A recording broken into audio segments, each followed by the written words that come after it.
round of applause for the great introduction.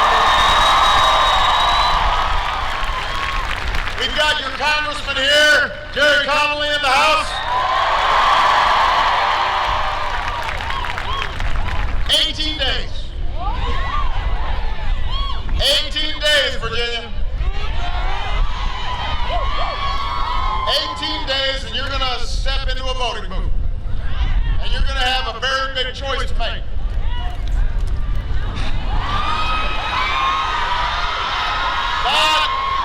Not just a choice between two candidates or two parties, but between two fundamentally different visions for this country that we love. You know, Governor Romney's got his sales pitch. We heard it the other night in the debate. He's been running around talking about his 5-point plan for the economy. Don't move, vote! Vote! He wants you to believe that somehow he'll create 12 million jobs, cut taxes by $5 trillion, even though it favors the wealthiest Americans. None of this will add to the deficit. When folks who don't actually work for Governor Romney start crunching the numbers, turns out tax plan doesn't add up, jobs plan doesn't create jobs, deficit plan doesn't reduce the deficit. An economist at the New York Times put it this morning, there's no jobs plan, there's just a snow job on the American people. Snow job.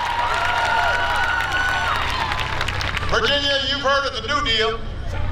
You've heard of the square deal, the fair deal. Mitt Romney's trying to give you a sketchy deal. A sketchy deal. And it's really just a 1-point plan, not a 5-point plan. 1 point. Folks at the very top play by a different set of rules than all of you. Listen, don't move, vote. If he offered you that deal when he was in corporate finance, you wouldn't give him a dime. So why would you give him his vote? This same philosophy that's been squeezing the middle-class family for more than a decade, the same philosophy that got us into this mess, we can't go back to that. I've met too many good Americans who work so hard, show so much resilience, so much resolve. We have been fighting our way back from some of the same policies he's advocating. We have been there, we have tried it. We can't go back. We are moving forward. And that's why I'm running for a second term as President of the United States.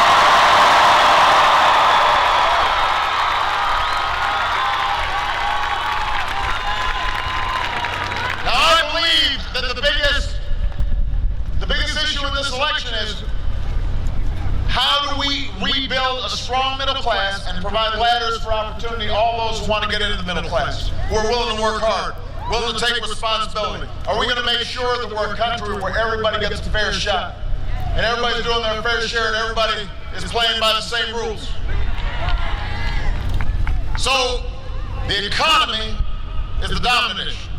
But I want everybody to understand that that's not the only place where Governor Romney is offering you a sketchy deal.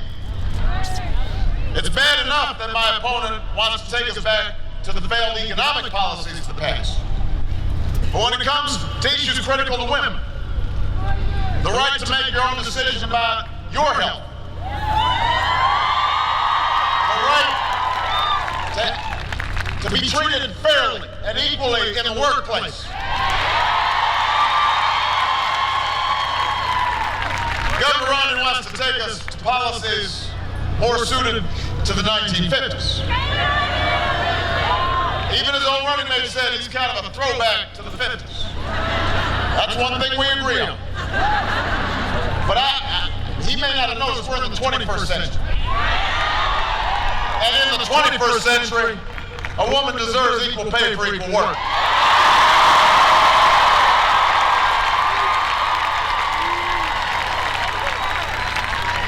This should be a no-brainer. But no matter how many times Governor Romney's asked whether or not he supports a law upholding that idea, he refuses to say. Why should this be hard? Are you for equal pay for equal work? Are you for making sure that laws enforce that basic principle? He can't tell you. I can. I support that law. In fact, the Lilly Ledbetter Fair Pay Act was the first law that I signed into office.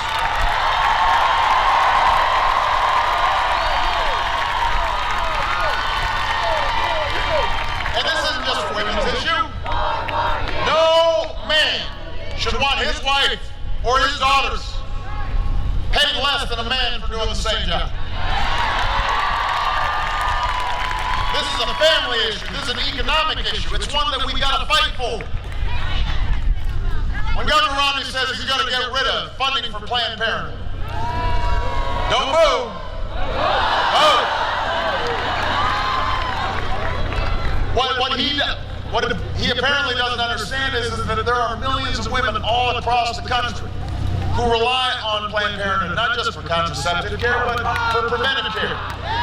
That's not just a health issue, it's an economic issue. When Governor Romney said he'd have supported an extreme measure in Massachusetts that could have outlawed some forms of contraception, when he joined the far right of his party to support a bill that would have allowed any employer to deny contraceptive care to their employees. Don't move. What he didn't get is that making sure your insurance policy covers contraceptive care is an economic issue also.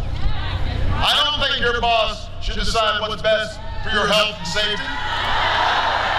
I don't think your insurance company gets to decide what care you should get. And I sure don't think any politician should decide. The only person who should decide about your health care is you. And by the way, that's why we fought so hard to pass health care reform, AKA Obamacare. That's why we voted for it.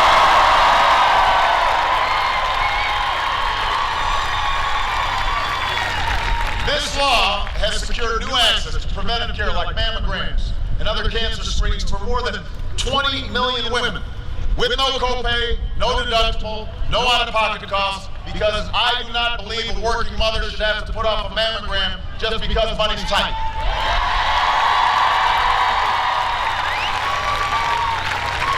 This law means that most health plans are now beginning to cover the cost of contraceptive care, because I don't think a college student in Charlottesville or Blacksburg or Fairfax should have to choose between textbooks or the preventive care that she needs. And by the way, for all the young people out here, Obamacare has already allowed nearly 7 million young adults under the age of 26 to sign up to stay on their parents' plans.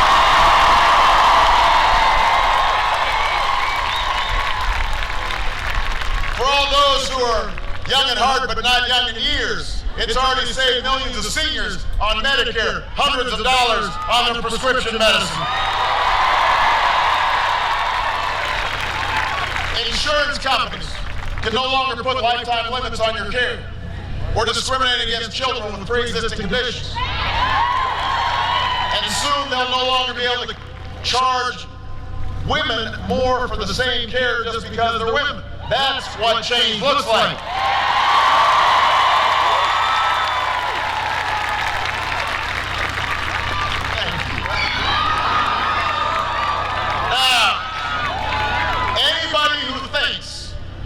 That this election doesn't matter? Know this. My opponent has promised to repeal all of the things we just talked about as soon as he takes office. Says he'd do it on day one. We know full well that if he gets the chance, he'll rubber stamp the agenda of this Republican Congress the second he takes office.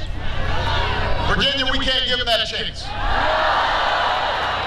I know he's called himself severely conservative. But there's nothing conservative about a government that prevents a woman from making her own health care decisions. He talks about freedom. But freedom is the ability to choose the care you need when you need it.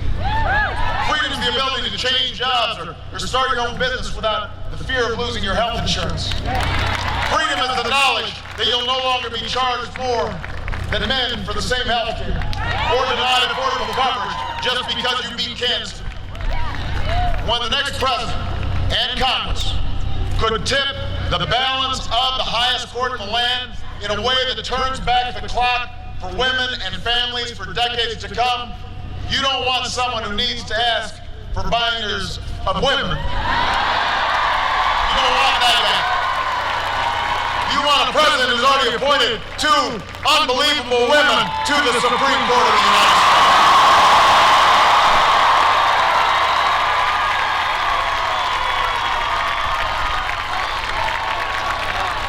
So Virginia, the choice.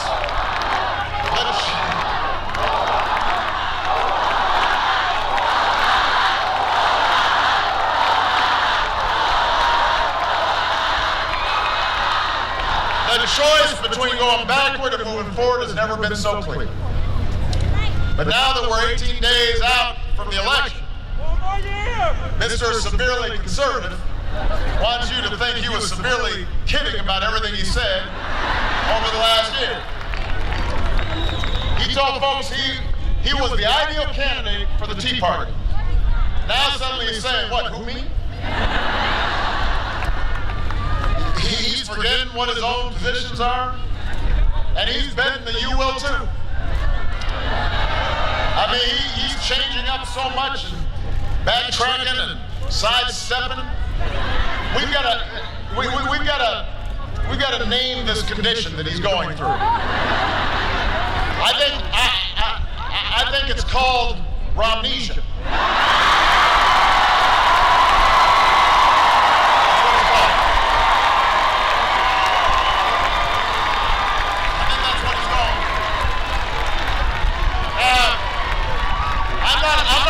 Doctor. But I do want to go over some of the symptoms with you, because I want to make sure nobody else catches it.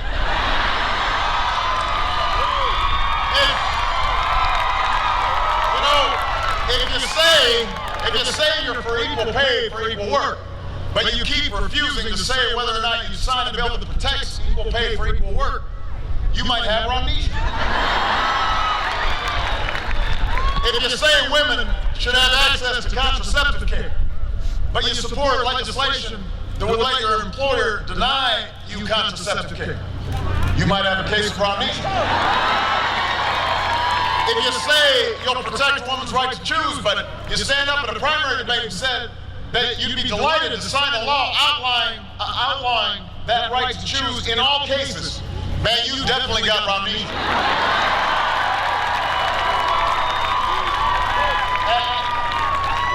This extends to other issues. If you say earlier in the year, I'm going to give a tax cut to the top 1%, and then in a debate you say, I don't know anything about giving tax cuts to rich folks.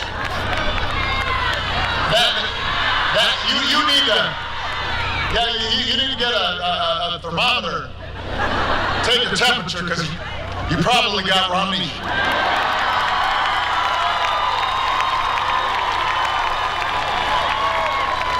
If you say that you're a champion of the coal industry, when while you were governor you stood in front of a coal plant and said, this plant will kill you.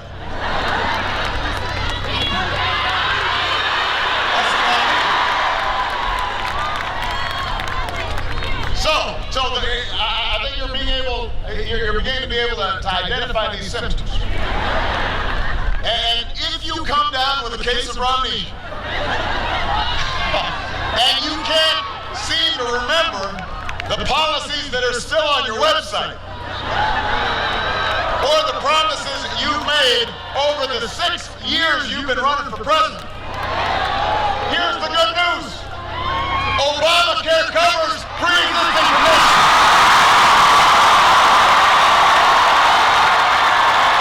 We can fix you out. We've got a cure. We can make you well, Virginia.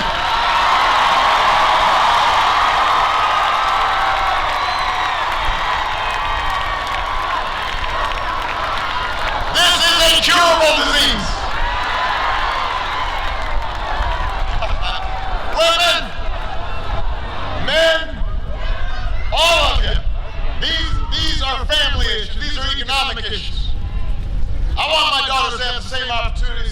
anybody's sons. I believe America does better. The economy grows more. We create more jobs when everybody participates. When everyone's getting a fair shot. Everybody's getting a fair shake. Everybody's playing by the same rules. Everybody's doing their fair share. That's why I'm running for a second term for President of the United States. I need you to help me finish the job.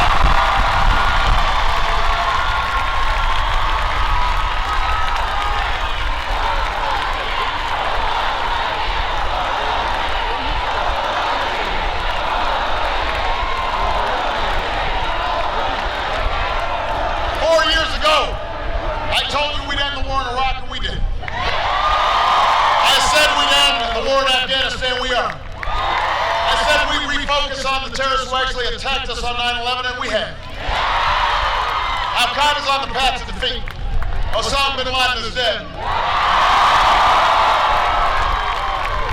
4 years ago, I promised to cut taxes for middle-class families, and I have. I promised to cut taxes for small business owners. We have 18 times. We got every dime back from the banks that we used to rescue those banks. We passed laws to end taxpayer-funded Wall Street bailouts for good. We repealed Don't Ask, Don't Tell to make sure that nobody wants to serve our country gets kicked out because of who they love. When Governor Romney said he'd let Detroit go bankrupt, we said, we're not going to take your advice. We reinvented the dying auto industry. It's come roaring back to the top of the world. 4 years after the worst economic crisis of our lifetime, we're moving. After losing 800,000 jobs a month when I took office, businesses have now added over 5 million new jobs. Unemployment has fallen from 10% to 7.8%. Home values are back on the rise. Stock market's nearly doubled. 401ks are starting to recover. Manufacturing is coming home. Assembly lines are humming again. We've got to keep moving forward. We've got to keep moving forward.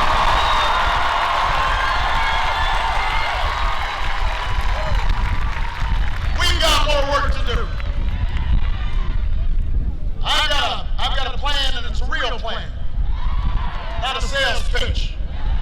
To grow the economy, and create jobs, and build more security for the middle class.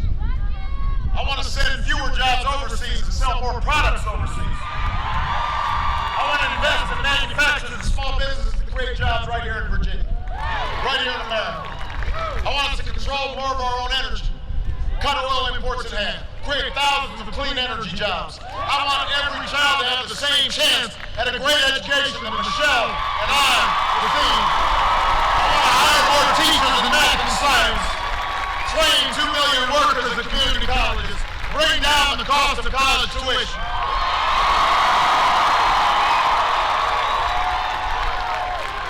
I want to use the savings from ending the wars in Iraq and Afghanistan to pay down our deficit. Put our people back to work right here, doing some nation building here at home. That's the agenda you need. That's the agenda we need. That's how we strengthen the middle class. That's how we'll keep moving forward. And in 18 days, you're going to have a chance to say whether we keep moving forward. In 18 days, you can choose between top-down economic policies that got us into this mess or the middle-class out policies that are getting us out of this mess. In 18 days, you can choose a foreign policy that gets us into wars with no plan to get out, or you can say, let's end the Afghan war responsibly. Let's bring our troops home. Let's focus on making sure that we're building America.